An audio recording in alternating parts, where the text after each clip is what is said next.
Rapaziadinha, como é que estamos? Tudo certo? Então vamos lá, né? Fazer uma revisãozinha aqui. Meu cabelo tá bom? Tá, não tá muito não, né? Acabei de lavar, hein? Pelo menos eu lavei. É, Fazer então uma revisãozinha aí pro simulado de vocês, né? De história na semana que vem. Como vocês viram lá nos conteúdos, né? A gente vai ter, assim, basicamente dois temas, né? Um deles é o tema do imperialismo, né? E o outro é o tema da Primeira República no Brasil. Vou tratar primeiro do imperialismo, porque ele é mais básico, assim, não sei se mais básico, né? Mais básico a gente nunca pode falar. Mas ele pode ser, né, caracterizado aqui por uma ideia um pouco mais geral, né, com vocês. Depois, quando a gente tratar da Primeira República na segunda parte da revisão, eu vou passar ponto por ponto ali de alguns dos eventos que a gente estudou aí durante esse período que vai, né, da proclamação da República até a chegada do Vargas no poder. Tá? Então, a primeira coisa que eu queria destacar com vocês com relação ao processo, né, imperialista, né, praticado ali pelas potências europeias na África e na Ásia, né, o contexto histórico e basicamente econômico, né, que vai projetar esse processo de ação imperialista na África e na Ásia. Né? Então, a gente tem o contexto da Segunda Revolução Industrial, né, nós temos então um conjunto de transformações, né, nas produções industriais, que vai basicamente, né, inserir o minério de ferro como matéria-prima, né, e que vai fazer a substituição do carvão pelo combustível derivado do petróleo, né, dentro dessa esfera de produção industrial. Né. Isso vai então criar uma necessidade para as potências industriais, sobretudo, né, Inglaterra, França, Bélgica, Itália e Alemanha, no segundo momento Itália e Alemanha, né, fazendo com que se crie uma necessidade de se buscar novas matérias-primas, né, principalmente o minério de ferro, e se buscar uma nova oferta, né, de energia. Né. E, sobretudo, quanto mais se estimula um processo de produção, né, mais aumenta-se, né, a necessidade de você buscar novos mercados consumidores. E né, graças a esse grande conjunto, né, a gente pode falar também da necessidade de obter mais mão de obra, né? Então tudo isso vai criar essas necessidades, né, para que essas potências industriais voltem-se para a África e para a Ásia. Né? Então, atrás do que eles estão? Atrás de matéria-prima, atrás de mão de obra barata e atrás de novos mercados consumidores. Né? Junto disso também novas fontes de energia. Né? Acho importante a gente relembrar que esse aumento, né, pela necessidade de mais mão de obra tem a ver, né, sobretudo com as necessidades de produção mesmo, né, e de reprodução do capital. Então, quer dizer, você precisa cada vez mais aumentar a quantidade de oferta de pessoas para produzir os seus produtos industrializados. Esse é um ponto, né? Mas, sobretudo, você tem ali no século XIX, na Europa, o crescimento das correntes trabalhistas, né? Que vão, de certa forma, começar a conquistar alguns direitos trabalhistas ali para a população, né, para a classe operária europeia de maneira geral, né, o ludismo, o cartismo e sobretudo já o anarquismo, o anarco-sindicalismo, né, e o socialismo, as correntes de esquerda, elas acabam, né, de certa forma fortalecendo a classe trabalhadora inglesa, mas também de outros territórios. A francesa, sobretudo, é uma classe trabalhadora, enfim, bastante forte, né, e nesse sentido, então, a mão de obra na Europa começa a ficar mais cara, né? E aí você tem, então, essa necessidade de buscar mais mão de obra mais barata, né? Sobretudo. E o mercado consumidor, quer dizer, quanto mais inovações tecnológicas você tem, você aumenta o produto, a quantidade de produtos que você tem, e o mercado europeu e mesmo o mercado americano não é capaz de absorver todos aqueles produtos e toda aquela quantidade, né, de novos produtos que estão sendo feitos ali na Europa. Então tem-se a necessidade de buscar mais mercado consumidor, e é aí que as potências vão entrar na África e na Ásia. Né? Bom, O mais importante desse processo é o discurso que ele mobiliza e o que ele causa. Né? O discurso mobilizado pelas potências para conseguir praticar o imperialismo na África e na Ásia é aquele discurso que nós conhecemos como darwinismo social. Né? Aliás, se busca dentro, né, da teoria racista do darwinismo social uma justificativa para essa exploração. E nesse sentido, então, as potências europeias elas vão se ver com a sua missão de civilizar os territórios africanos e os territórios asiáticos, né?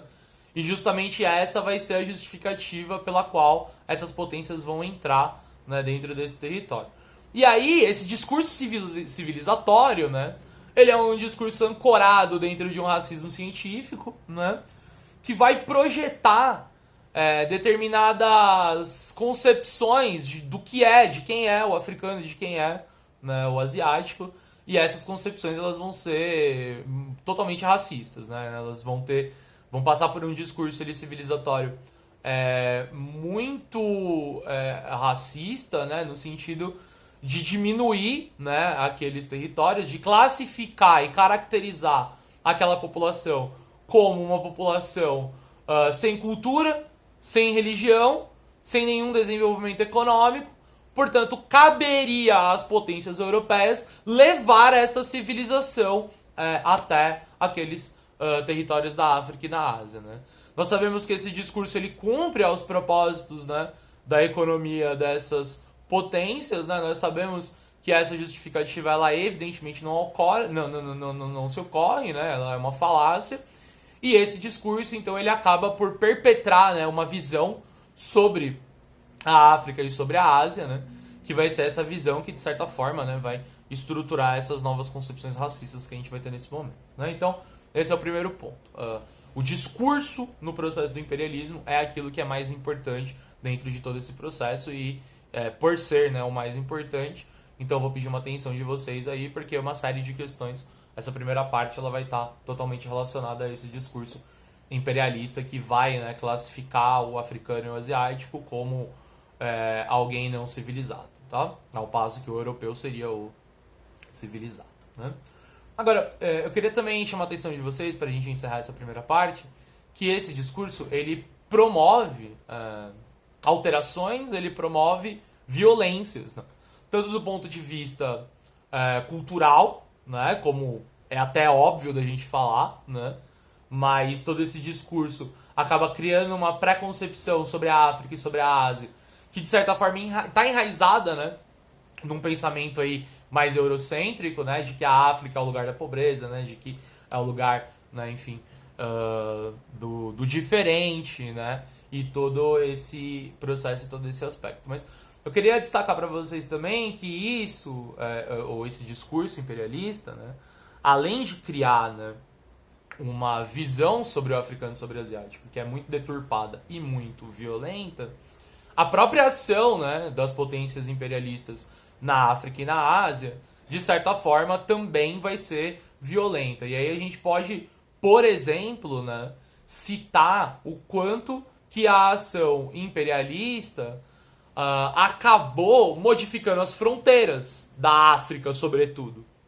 E essa modificação de fronteiras, né, ela acabou ali, sem sombra de dúvidas, prejudicando todo o desenvolvimento social, né, daqueles territórios. Afinal de contas, você impede, né, que uma determinada comunidade ou um determinado lugar assim se forme enquanto, né, um lugar com identidades ali coletivas, né? Então, você chegar num lugar, né, pegar uma comunidade, por exemplo, que é única e dividir essa comunidade pelo seu interesse europeu de quem vem de fora, isso acaba, né, sendo uma violência sem tamanho, né? Além disso, a visão dos europeus sobre a África, né, sobretudo sobre a África, era uma visão de que aqueles grupos ali, eles eram grupos tribais, né? Essa própria concepção do que é ser tribal, né? Quando a gente chama uma outra organização social de tribo, por exemplo, isso já tá, né? A gente já está projetando assim, a nossa visão. A gente já está desqualificando. Aquilo é uma tribo. Nós somos uma sociedade, aquilo é uma tribo. Quer dizer, tem um juízo de valor ali. E é esse juízo de valor, né? É essa ação, então, que vai se efetivar ali durante o imperialismo, tá? Então, esses pontos aí vão ser importantes para esse conjunto aí de 6 questões primeiras que vão ser sobre o imperialismo, ok? Basicamente sobre esse discurso, então, e aí, obviamente, que cada questão, né, vai trazer ali um nível de interpretação de vocês, né, da questão em si e de documentos históricos, né, mas, grosso modo, é isso que a gente precisa ter em mente para conseguir efetivamente fazer essas questões, tá? E agora, né, sobre a nossa Primeira República, tentar ser mais breve aqui também para não ficar cansando muito aí vocês e o vídeo não ficar muito longo. Sobre a Primeira República, a gente viu muita coisa, mas eu coloquei ali, né, no simulado 4 questões que vão tratar, primeiro, da não mudança, da não percepção de mudança que as camadas mais pobres da população, né, não verificaram no fim do Império e começo da República, né? Quer dizer, no final das contas, o que mudou para a população mais pobre do Brasil? Nada, né?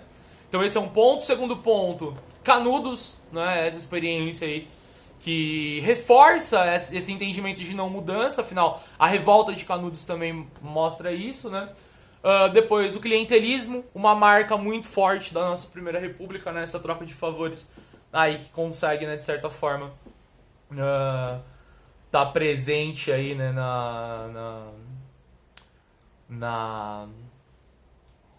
enfim, no jogo político, né, por conta do voto aberto, né, revolta da vacina e o cangaço, tá? Então, tratando primeiro sobre o clientelismo, né, e onde ele está ancorado, né?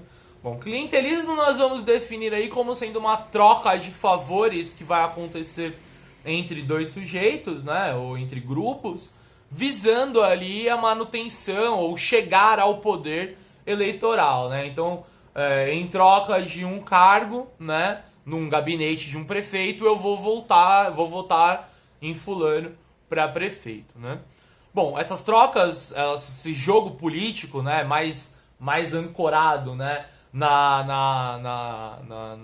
no mundo privado, né, do que no entendimento de mundo público, isso de certa forma está aí, ainda hoje no mundo político brasileiro, mas eu quero destacar para vocês que essa prática do clientelismo ela se enraizou dentro da Primeira República por conta do voto ser aberto, né? Por conta do voto não ser secreto. Então, numa dessas, é óbvio que eu, quando proponho essa troca com alguém, eu tenho condições de verificar se aquela pessoa efetivamente votou em mim ou não, né?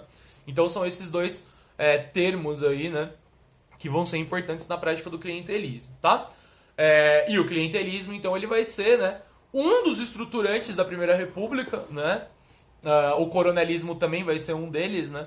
Mas o coronelismo muito mais violento, né, do que o clientelismo. Então vamos entender o clientelismo como sendo essa troca, né, de favores em troca de voto. E tudo isso só pode efetivamente acontecer por conta do voto ser aberto, né? O segundo ponto, então, que nós vamos tratar aqui vai ser dessa total ausência, né, de algum sentimento positivo que a população brasileira vai ter com relação à República, principalmente a população mais pobre, né? E aí vocês têm 2 exemplos que são claros e que a gente viu exaustivamente em aula. Eu vou só retomar aqui, eu tenho certeza que vocês vão lembrar. O primeiro deles é aquilo que eu sempre falo pra vocês, né, que tá ali no livro do José Murilo de Carvalho, Os Bestializados, em que ele vai analisar um conjunto de jornais da época, e os jornais da época, da Proclamação da República, vão falar que o povo, né, viu a tudo aquilo bestializado, ou seja, sem entender que aquilo estava tendo uma mudança efetiva, né? E essa leitura ela pode ser feita de 2 formas. O povo é burro, ou a República não trouxe nada de melhor para a vida do povo, portanto ele não vai acreditar, ou ele não vai usar, não vai se inserir no jogo político da República. Eu gosto, efetivamente, da segunda interpretação, porque na minha percepção, chamar o povo de burro é você não querer se debruçar sobre um problema social histórico, né? Então, tratando desse segundo ponto, né, dessa segunda argumentação, por que nós temos essas falas, né? Por que nós temos aquela passagem do livro Esaú Jacó, do senhor Monteiro Lobato? Monteiro Lobato? Por que eu falei Monteiro Lobato? do Sr. Machado de Assis, perdão. Uh, devia até editar, né? Mas não vou. Aquela passagem do Esaú Jacó, né, do Machado de Assis, no qual a preocupação lá do custódio, né, da confeitaria dele, que se chamava Confeitaria Império, né? E aí, quando acaba o Império e ele acabou de reformar a confeitaria, o que ele faz? Ele muda o nome para Confeitaria da República? O que isso revela? Isso revela que o povo, ele não está utilizando do jogo democrático ou das instituições públicas, políticas. Porque de resto, as instituições políticas do Brasil não servem aos interesses do povo. Porque as discussões que são feitas no mundo político brasileiro são discussões exclusivamente que interessam as elites. E o povo tem que se virar como ele sempre se virou, né?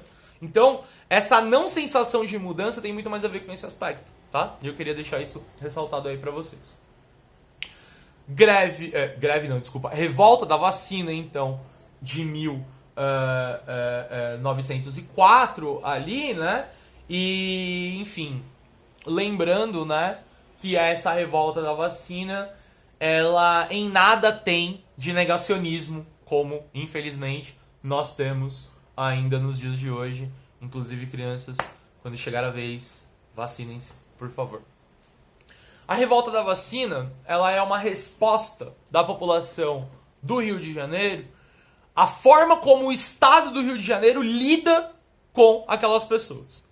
A revolta da vacina nada mais é do que a reação de um povo que sofreu um processo muito violento de perda das suas moradias, em que o Estado do Rio de Janeiro, o Estado brasileiro, vai demolir a moradia daquelas pessoas para tentar embelezar a cidade do Rio de Janeiro naquele movimento conhecido como o Bota Abaixo. Portanto, e claro, o Bota Abaixo não é apenas uma tentativa de embelezamento, é também uma tentativa de construir uma capital da República Brasileira à época, no Rio de Janeiro, como um lugar muito mais salubre, né? Tirando ali aquele aspecto de inferno tropical, como era citado o Rio de Janeiro na Europa, nos Estados Unidos e por aí vai. Então, quer dizer, você tem todo o contexto do Bota Abaixo, você tem um estado no Rio de Janeiro que, para tentar transformar aquela cidade numa cidade mais salubre, ela vai violentamente destruir a moradia das populações mais pobres e expulsar essa população mais pobre já para os morros, né? Formando ali as primeiras favelas do Rio de Janeiro. Junto desse processo para resolver, né, principalmente a epidemia de varíola, o Estado do Rio de Janeiro vai aprovar uma campanha de vacinação obrigatória. O mesmo Estado que demoliu a casa das pessoas, agora quer aplicar uma vacina sem explicar para aquelas pessoas para que serve a vacina. Simplesmente entra na casa da pessoa, é o exército que aplica a vacina, isso é importante de deixar ressaltado, não há nenhuma explicação, o processo todo ele é violento, e a população vai olhar para aquelas pessoas e vai fazer a relação do que elas pensam sobre o Estado brasileiro. Para aquelas pessoas do Rio de Janeiro em 1904, quando o Estado entra na casa delas é para matar. Então aquele líquido que ela está sendo inserido ali no corpo das pessoas, na visão delas, é para matá-las. Como é o que o Estado brasileiro quer fazer, né? Ou é essa visão, pelo menos, dessa população. Portanto, a revolta da vacina é uma reação a todo esse processo de descaso, né, e de violência que o Estado brasileiro vai tratar as populações mais pobres ali do Rio de Janeiro, tá? E por fim, então, né, só lembrando aí que sobre a revolta da vacina, especificamente, é importante que vocês sempre, em qualquer momento, em qualquer questão, se vocês tiverem bem claro que a revolta da vacina, ela tá ligada a um processo de melhorias, né, que o Oswaldo Cruz e o Pereira Passos, Oswaldo Cruz, médico sanitarista, Pereira Passos, prefeito do Rio de Janeiro à época, tentou empreender ali na capital da República, né? Então a revolta da vacina, ela só vai ser entendida se ela estiver, né, relacionada a essa tentativa de melhoramento urbano da cidade do Rio de Janeiro, tá? E por fim, o cangaço, né? E o cangaço, galera, é importante demais da gente lembrar aquele conceito, né, de banditismo social que nós utilizamos para entender a expressão do cangaço, porque nós precisamos desconstruir, né, uma visão heróica, né, do que foi a expressão do cangaço, né? o cangaço e os cangaceiros, eles utilizaram-se, né, de uma ação muito violenta, inclusive com as outras pessoas, as outras comunidades pobres ali dos arredores em que eles atuaram. Né? Mas, ao mesmo tempo, a gente também não pode entender o cangaço como sendo uma violência gratuita. Né?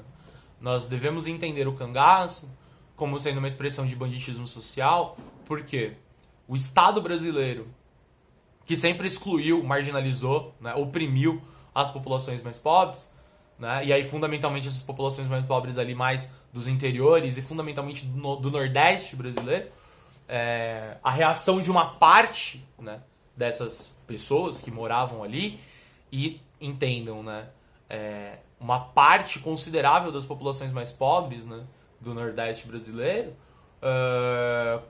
conseguiu ganhar a vida no século XIX se tornando ali jagunços, né, se tornando ali matadores, né, servindo aos interesses dos fazendeiros e às vezes até dos primeiros coronéis da Guarda Nacional. Né. A República, proclamada em 1889, não melhora em nada a vida dessa população, a miséria continua, a fome continua, e essa população que passa fome, que é muito miserável, que está muito marginalizada ali no Nordeste do Brasil, acaba reagindo de maneira violenta e produzindo, então, promovendo, então, né, o cangaço como sendo uma expressão desse banditismo social brasileiro. Né? A figura mais importante ali do cangaço é o próprio Lampião, que resume bem, né, o que era essa população. Né? Uma população que tem armas, que conhece o interior, né, que foi oprimida pelo Estado brasileiro, que estava começando a ser oprimida também pelos coronéis, né, pelos fazendeiros, e acaba reagindo aí de uma maneira muito violenta. Então, o cangaço ele não é nem herói nem vilão. O cangaço ele não é nem herói nem vilão, né? Ele é um produto de sua época, ele é uma reação dessa população do Nordeste, né, ou de parte dessa população do Nordeste, à quantidade de opressão que eles foram sujeitos aí durante o século XIX, mas, enfim, historicamente no nosso país, né? Então é isso, eu queria ter feito um vídeo mais curto, peço desculpa pra vocês, sei que é um pouco longo aí, mas acho que pode ser que ajude aí na hora de fazer o simulado, tá? As questões, elas estão com uma carga de leitura um tanto quanto considerável, assim, mas eu procurei ali fazer um apanhado geral, né, dos últimos vestibulares, até para vocês irem treinando. E usem esse simulado para isso, né? É o que eu mais queria sugerir assim para vocês, tá? Façam uma boa leitura, né, das questões e usem esse simulado para que vocês percebam, né, de que maneira esses últimos dois temas, né, que a gente estudou vem caindo nos últimos vestibulares. São dois temas muito importantes que com certeza vai aparecer ou no Enem, ou na FUVEST, ou na Unicamp, ou na Unesp, nos grandes vestibulares. E também, né, em outros, né, como o Mackenzie também, ou mesmo o PUC. Então, usem esse simulado para isso também, que vai ser muito útil para vocês. Fechou? Aquele combinado de sempre. Se alguma coisa não ficou claro, coloca aqui nos comentários públicos aqui, da onde eu postar, né, no Google Sala de Aula de vocês, porque eu posso ir respondendo, a dúvida de um às vezes a dúvida de outro. E do resto, tamo junto, tudo a nossa nada deles, um beijo pra vocês, arrasem e valeu!